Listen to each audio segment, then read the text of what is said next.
स्वामी समर्थ। आज 10 जुलै गुरुपौर्णिमा। गुरुपौर्णिमेच्या सगळ्यांना खूप खूप शुभेच्छा। आज गुरुपौर्णिमेचा आपण ज्यांना आपण गुरु मानतो, जे आपले गुरु आहेत, मग ते कोणतेही असो, सगळ्यात पहिले गुरु तर आपले आईवडील असतात। आईवडिलांच्या नंतर जे आपले शाळेतले शिक्षक वगैरे असतात आणि थोडं जाणतेपणी आपण ज्यांना आध्यात्मिक गुरु मानतो त्यांची आज आपण पूजा आराधना करतो। त्यांच्या प्रती आपण कृतज्ञता म्हणून काही ना काहीतरी करत असतो। तर आज गुरुपौर्णिमेच्या दिवशी सुंदर असं मी देवांची पूजा केली आणि तेच मी तुमच्यासोबत आज शेअर करणार आहे। आता गुरुपौर्णिमेच्या दिवशी आपण गुरूंप्रती कृतज्ञता म्हणून काय करू शकतो, तर आपण गुरु ज्यांना मानतो त्यांच्याबद्दल आपण त्यांचं चरित्र सारामृत वाचणं, त्यांचं नामस्मरण करणं, ह्या गोष्टी करणं, त्याचबरोबर आपले जे काही दुसरे गुरु आहेत त्यांचा देखील यथोचित मान सन्मान करणं। तर हे याला आपण गुरुपौर्णिमा खऱ्या अर्थानं साजरी करणं असं म्हणतो। आज सकाळी लवकर मी जेव्हा मुलाला स्कूलला पाठवलं त्यानंतर छान अशी दारामध्ये रांगोळी वगैरे काढली। तशी सकाळी छोटीशी जी गोपद्मची आहे, म्हणजे आपण चातुर्मासमध्ये काढतो, तर ती काढलेली होती। त्यानंतर छोटंसं तोरण काढलं, हळदीचं लेपन केलं, कारण की पौर्णिमेच्या दिवशी हळदीचं लेपन आपल्या घराच्या म्हणजे जो काही उंबरा असतो तर त्या उंबऱ्याला करायला हवं। आणि त्यासोबत गुरुवारी देखील, गुरुवारी जरी शक्य झालं नाही तरी सुद्धा महिन्यातला एकदा पौर्णिमेला तरी हळदीचं लेपन आपल्या उंबऱ्याला करणं हे शुभ मानलं जातं। त्यामुळे आपल्या घरामधली निगेटिव्ह एनर्जी जाते आणि पॉझिटिव्ह एनर्जी आपल्या घरामध्ये येते। हळदीचं लेपन करण्यासाठी आपण हळद, गोमूत्र, गुलाबजल, अत्तर, काही जण पाणी घालतात, तर अशा पद्धतीने हळदीचं लेपन केलं जातं। त्याच्यावरती आपण कुंकू आणि स्वस्तिक काढायचं आहे। स्वस्तिकच्या साईडला 2 रेषा काढायच्या आहेत। त्यासोबतच उंबऱ्याच्या उजव्या बाजूला आणि डाव्या बाजूला दोन्ही साईडला कुंकू लावायचं आहे, हळद लावायचं आहे, अक्षता वाहायच्या आहेत आणि धूप दीप ओवाळून उंबऱ्याची पूजा करायची आहे आणि पाया पडायचं आहे। तर अशा पद्धतीने आपल्याला पौर्णिमेच्या दिवशी किंवा जेव्हा तुम्हाला म्हणजे गुरुवार असतो किंवा विशेष सण वगैरे असतो त्यावेळी हळदीचं लेपन करणं हे विशेष मानलं जातं। तर आता मी सकाळी हळदीचं लेपन छान असं करून घेतलं। त्यानंतर देवपूजेची तयारी केली। तर देवपूजा जी आहे ती रोजच्या सारखीच केली, परंतु फक्त पौर्णिमा आहे त्यामुळे दुधाने अभिषेक केला आणि पंचामृताने देखील करतात, पण मी आज दुधाने केला होता अभिषेक आणि छान मूर्त्या सगळ्या स्वच्छ करून घेतल्या। त्यासोबतच आपण घराची जशी स्वच्छता करतो त्या पद्धतीने आपल्या देवघराची स्वच्छता देखील केलीच पाहिजे। देवघराची देखील पूर्ण क्लिनिंग करणं किंवा वेळच्या वेळी सगळं काही सामान वगैरे जे आहे ते स्वच्छ करणं।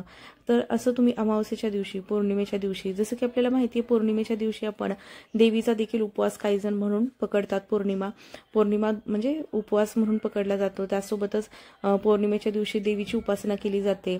जी आपली कुलदेवी आहे तिची ओटी भरणं किंवा कुलदेवीचा मानसन्मान करणं, कुलदेवीचं दुर्गा सप्तशतीचं पारायण करणं, तर हे आपण पौर्णिमेच्या दिवशी करत असतो। त्याच पद्धतीने सत्यनारायणांचं पूजन करणं संध्याकाळच्या वेळी आणि जे उतरंड आपण भरून ठेवलेली असते देवघरामध्ये, त्यामध्ये जे आपण धान्य भरून ठेवलेलं असतं, मग त्याची आपण परत बदलाबदली करतो। म्हणजे जे धान्य आधीचं आहे ते आपल्या धान्यामध्ये टाकून त्यामध्ये नवीन धान्य भरतो।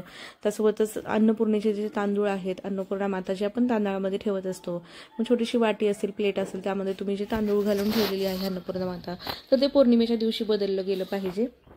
ह्या अशा छोट्या छोट्याशा गोष्टी आहेत ज्या की आपण पौर्णिमेच्या दिवशी करू शकतो। बरेचसे असे उपाय असतात किंवा बऱ्याचशा अशा सेवा असतात ज्या आपण पौर्णिमेच्या दिवशी करतो आणि ज्यामुळे कितीतरी पटींनी जास्त आपल्याला त्याचा लाभ मिळतो। कारण अशी विशेष तिथी असतात किंवा विशेष असे काही ना काहीतरी मुहूर्त असतात की ज्या दिवशी आपण जेव्हा सेवा करतो त्याचं आपल्याला जास्त पटींनी फळ मिळतं।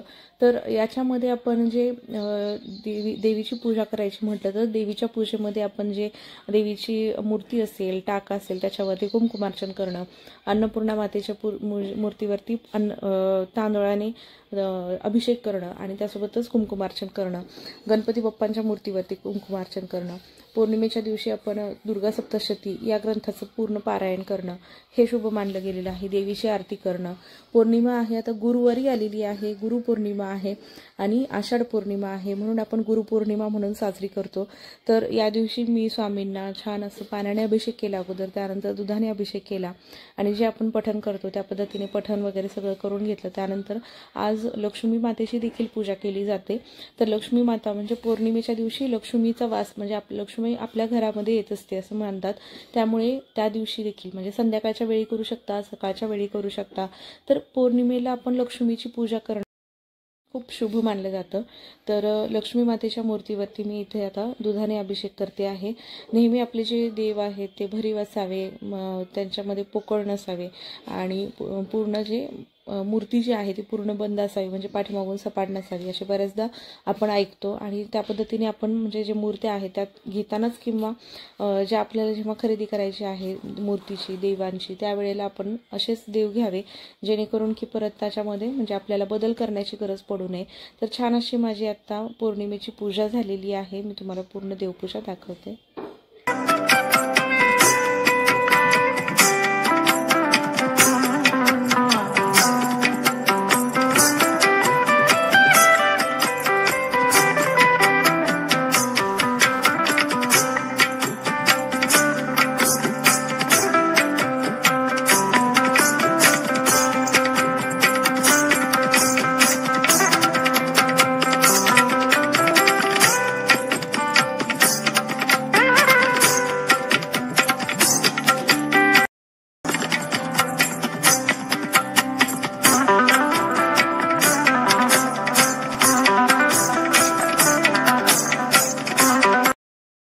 प्रत्येक पौर्णिमा ही खूप महत्त्वाची आहे. जसं की आपल्याला माहिती आहे नारळी पौर्णिमा, रक्षाबंधन असतं, त्यानंतर शाकंभरी पौर्णिमा ज्या दिवशी अन्नपूर्णा मातेची सेवा केली जाते, कोजागिरी पौर्णिमा ज्या दिवशी आपण चंद्रदेवता यांची पूजा करतो आणि लक्ष्मी देवीची सेवा करतो. त्याच पद्धतीने प्रत्येक पौर्णिमेला काही ना काहीतरी विशेष महत्त्व आहे. जसं की गुरुपौर्णिमा आहे. आता गुरुपौर्णिमेची पूजा मी तुम्हाला सकाळची जी होती माझी ती शेअर केली. आता मी करते आहे संध्याकाळचं सत्यनारायण. पौर्णिमेच्या दिवशी सत्यनारायण आपल्या घरामध्ये केल्याने खूप खूप छान असे अनुभव पाहायला मिळतात. जेव्हापासून मी हे सत्यनारायण पूजा करते आहे तेव्हापासून मला माझ्या घरामध्ये खूप सकारात्मक बदल दिसायला मिळाले. त्यामुळे मी ही पूजा जी आहे ती दर पौर्णिमेला करते. अर्थातच कधीतरी स्किप होतं काही अडचणीनुसार किंवा बाहेरगावी असेल तर मग पौर्णिमेच्या दिवशी जमत नाही. परंतु आपण फक्त जे काही आपण केंद्रामध्ये करतो किंवा आपण मंदिरात जाऊनच करतो किंवा लांब कुठेतरी मंदिरात गेलं म्हणजेच आपल्याला सगळं मिळतं किंवा समाधान मिळतं असं नाही. तर आपल्या घरामध्ये देखील तेवढंच पावित्र्य आणि घरामधलं वातावरण सकारात्मक केल्यानंतर ते पावित्र्य आपल्याला घरामध्ये देखील अंशतः का होईना मिळतं. कारण खरंच जर मंदिरामध्ये आपण म्हणतो सात्विक वातावरण असतं, सात्विक लहरी असतात, कारण की तिथे भरपूर वेळा पूजा पाठ पारायण केलेले असतात आणि त्याच्यामुळे ती जागा सिद्ध झालेली असते. आपल्या घरामध्ये देखील मंदिर आहे, आपल्या घरामध्ये देखील देवघर आहे आणि त्याला आपण जेवढं पावित्र्य ठेवू जेवढं आपण त्याचं मनोभावे पूजा आराधना करू किंवा आपण पारायण करू तेवढी आपलं घर देखील शुद्ध होतं आणि ती जागा देखील शुद्ध होते, सकारात्मक होते. जसं आपल्याला मंदिरात गेल्याबरोबर एकदम प्रसन्न वाटतं, तर त्या पद्धतीने आपण घरामधलं देखील सात्विक वातावरण तयार करण्यासाठी पौर्णिमे दिवशी काही ना काहीतरी उपाय करायलाच हवे. आता त्यामधलं एक म्हणजे सत्यनारायण, जे की कलियुगामधले सगळ्यात लवकर पावणारे देव म्हणून हे यांची प्रचिती आहे. आता सत्यनारायण पूजन कसं करायचं तर त्याच्यासाठी मी तुम्हाला लागणारं साहित्य आता दाखवलं. एक पाट घ्यायचा, त्याच्यावरती किंवा चौरंग घ्यायचा, त्याच्यावरती पांढऱ्या कलरचं वस्त्र अंथरायचं आहे. सत्यनारायण देवांचा फोटो आपल्या घरामध्ये असावाच. आता या वेळेस तुमच्याकडे जर नसेल, गुरुपौर्णिमेच्या दिवशी तुमच्याकडून झालं नाही सत्यनारायण, तर तुम्ही पुढच्या पौर्णिमेपर्यंत का होईना पण सत्यनारायण देवांचा फोटो आपल्या घरामध्ये घेऊन या आणि पौर्णिमेच्या दिवशी त्याचं पूजन करा. तर फोटो आहे तो मांडायचा आहे आपल्याला. त्याच्यावरती जे पाट आहे त्याच्यावर जे आसन अंथरलेलं आहे त्याच्यावरती गहू ठेवायचे आहेत. गहूच्या वरती एक कलश पाण्याने भरून ठेवलेला, त्याच्यामध्ये हळद कुंकू अक्षता, त्यानंतर सुपारी, 1 रुपयाचं नाणं हे ठेवायचं आहे. एक फूल ठेवायचं आहे आणि तो कलश जो आहे पाण्याने भरलेला तर तो मध्यभागी त्या गहूच्या मध्ये ठेवायचा आहे. त्याच्यावरती त्या गव्हावरती थोडंसं हळद कुंकू आपल्याला वाहायचे आहेत आणि तो कलश स्थापन करायचा आहे. त्यावरती एक प्लेट घ्यायची आहे, त्याच्यावरती तांदूळ घ्यायचे आहेत आणि तांदूळ हे स्वच्छ असावे, म्हणजे चांगले असावे, अखंड असावे, तुटलेले वगैरे नसावे आणि 5 पानं जे आहेत खायची नागवेलीची पानं ते ठेवून त्याच्यावरती ती ताट आपल्याला ठेवायचं आहे किंवा प्लेट आपल्याला ठेवायची आहे. 3 सुपारी घ्यायच्या आहेत. 5 जे आपण पानं असतात नागवेलीची तर 2-2 जोड ठेवून त्याच्यावरती 1-1 सुपारी ठेवायची आहे. पहिली आहे आपली गणपती बाप्पांची, दुसरी आहे कुलदेवतेची आपल्या आणि तिसरी आहे वरुण देवतेची. त्यांची देखील आपल्याला षोडशोपचार पूजा करायची आहे. पूजा कशी करायची याचा पूर्ण डिटेल व्हिडिओ मी याच्या अगोदर शेअर केलेला आहे. पूजा करताना काय म्हणायचं, आपण अगोदर दुधाने अभिषेक करायचा, पाण्याने अभिषेक करायचा, त्यानंतर दुधाने परत पाण्याने अभिषेक अभिषेक करायचा। गणपती बाप्पांची मूर्ती म्हणजे गणपती बाप्पांचं स्वरूप म्हणून आपण जे सुपारी ठेवलेली आहे त्या सुपारीला परत जागेवरती ठेवायचं, पानांवरती। कुलदेवतेला पण सेम तसंच, वरुण देवतेला, आणि त्याच्यानंतर बाळकृष्णाची मूर्ती, विष्णूंचं स्वरूप म्हणून, सत्यनारायण देवांचं स्वरूप म्हणून आपण त्याच्यावरती पंचामृताने अभिषेक करू शकता, दुधाने करू शकता, पाण्याने करू शकता। पंचामृताने केल्यास अतिउत्तम। आता मी त्या अभिषेक करून मूर्ती जी आहे ती तांबण्यामध्ये ठेवलेली आहे। आता याच्यानंतर आपल्याला पूजा सुरुवात करायची आहे। पूजा सुरुवातीला करताना गणपती बाप्पांची पूजा अगोदर आपल्याला करायची आहे। हळद, कुंकू, अक्षता गणपती बाप्पांना वाहायच्या आहे, दुर्वा, फूल वाहायचं आहे, आणि आपल्याला नैवेद्य म्हणून खडीसाखरेचा नैवेद्य तुम्ही दाखवू शकता किंवा दूध साखरेचा नैवेद्य दाखवू शकता। तर असं नैवेद्य आपल्याला दाखवायचं आहे। त्यानंतर कुलदेवतेची पूजा करायची आहे आणि त्यानंतर वरुण देवतेची। यानंतर बाळकृष्णांच्या मूर्तीला देखील हळदी, कुंकू, चंदन अर्पण करायचं आहे, अक्षता अर्पण करायच्या आहेत, फूल अर्पण करायचं आहे, धूप दीप ओवाळायचा आहे। नैवेद्य म्हणून आपल्याला सत्यनारायणांचा आपल्याला नैवेद्य माहिती आहे। सत्यनारायणांची पूजा असते त्यावेळेला आपण शिऱ्याचा नैवेद्य, शिऱ्याचा प्रसाद म्हणून दाखवतो। तर प्रसाद शिऱ्याचा बनवून घ्यायचा आहे आणि त्यानंतर जे 5 अध्याय आहेत, अध्याय 1 2 3 4 5, ते 5 अध्याय आपल्याला पठण करायचे आहेत। आता शिऱ्याचा नैवेद्य मी दाखवून घेतलेला आहे बाळकृष्णाच्या मूर्तीला, आणि फोटो जो आहे फोटोला देखील हळद, कुंकू, अक्षता व्हायच्या आहेत, फूल अर्पण करायचं आहे, आणि किंवा तुम्ही फुलाची माळ अर्पण करू शकता, हार अर्पण करू शकता। तुमच्याकडे 5 फळं असतील, 5 फळांचा नैवेद्य अर्पण करू शकता। छान छोटीशी रांगोळी काढायची आहे, धूप आणि दीप लावून पूर्ण घर हे प्रसन्न करायचं आहे आपल्याला, आणि त्यानंतर अध्याय वाचन केल्याच्या नंतरनं आरती करायची आहे।